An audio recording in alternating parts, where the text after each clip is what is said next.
Here's my review for the 2001 movie AI, Artificial Intelligence, starring Haley Joel Osment, who seems to have disappeared. He kind of throws off a brilliant performance in this movie. Like, I mean, brilliant. It's like he kind of carries this movie, a 10-year-old, 11-year-old kid, whenever he was at the time, carries this like $100 million production throughout.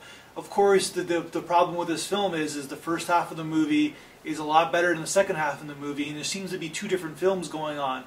Like people who read this movie about it, I'm sure like the bloggers have talked about this movie to death, about how Spielberg bastardized Stanley Kubrick's favorite movie because Kubrick supposedly was going to do this movie after he did his last movie, Eyes Wide Shut, but then he had unfortunately died. But Kubrick was like hanging on to like 10 projects at a time. Who knew if he was going to do this or not? So Spielberg really does make a tribute. The first half is a tribute to Stanley Kubrick in so many ways. His style of editing, his basically still camera, his sound design, it's very much Kubrick-esque. And then of course in the second half, Spielberg just goes, okay, I'm going to do my movie now, and he just went in the fantasy realm about what is a human being, all that kind of sci-fi stuff, and it's like those kind of themes that he was doing in the second half have been told so many times in the sci-fi realm. But the first half was so interesting about a boy looking for love even though he's a robot, and then how the family kind of like the great scene of the movie where he's at the bottom of the pool and nobody's really paying attention to him anymore because